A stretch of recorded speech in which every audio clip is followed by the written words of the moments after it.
బీసీలకి మీరు టికెట్లు ఇవ్వలేదు కదా అనేది ఒక పాయింటే, నిజమైన పాయింటే, అది జెన్యున్ పాయింటే. ఒకసారి మాట్లాడుకుందాం. అంతకుముందు ప్రేమ్ గాంధీ గారు, శేష్ గారు చెప్పిన దాంట్లో మీకు మీకు అంటే ఈ డేటాని ఎందుకు కలెక్ట్ చేస్తారు అండ్ వ్యక్తిగతమైన ఆస్తుల వివరాలని ఎందుకు కలెక్ట్ చేస్తారు? ఇది కేవలం కుల గణన మాత్రమే కాదు, అంటే జస్ట్ క్యాస్ట్ ఇన్యూమరేషన్ మాత్రమే కాదు, ఇది సామాజిక, ఆర్థిక, రాజకీయ, విద్య సంబంధించిన ఒక డేటాని కలెక్ట్ చేసే ఒక సర్వే. దీనికి ప్రజల నుంచి వ్యతిరేకత రావాల్సిన అవసరం ఏముంది అని శేషు గారు అడుగుతున్నారు.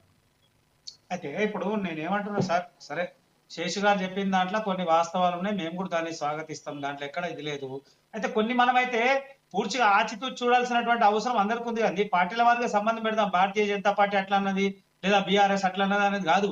గత ప్రభుత్వం బీఆర్ఎస్ చేసింది ఏం చేసుకుంది, వాళ్ళ వ్యక్తిగతంగా వాడుకున్నది. రేపు కాంగ్రెస్ కూడా చేసిన తర్వాత వాళ్ళ కాంగ్రెస్ పార్టీ తన వ్యక్తిగత అవసరాల కోసం, పార్టీ అభివృద్ధి కోసం వాడుకుంటే అప్పుడు ఎట్లా పరిస్థితి?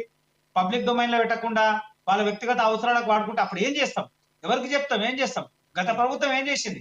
గత ప్రభుత్వం ప్రజాధనంతో చేసింది కదా, వాళ్ళని అడగాలి. ముందు వాళ్ళ మీద కేసులు పెట్టాలి.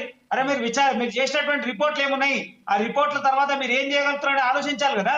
వాళ్ళని వదిలేసారు కదా. ఎందుకు వదిలేసారు వాళ్ళని? వాళ్ళు చేశారు కదా సర్వే చేసిన రిపోర్ట్లు ఎక్కడ పోయినాయి? పబ్లిక్ డొమైన్ లో లేవు. ఎక్కడ పోయినాయి?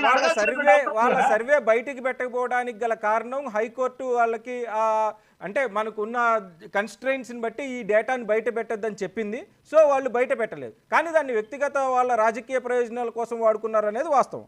అయితే మనం ఒకసారి శేషు గారితో కూడా మాట్లాడే ప్రయత్నం చేద్దాం. శేషు గారు, నిజంగా 2000 కేసీఆర్ గారు చేసిన ఒక సర్వే, వాళ్ళు దాన్ని బయట పెట్టలేదు కదా, ఆ సర్వేని మీరు ఇప్పుడు ఎందుకు కన్సిడర్ చేయట్లేదు అని బీజేపీ పదే పదే అడుగుతుంది.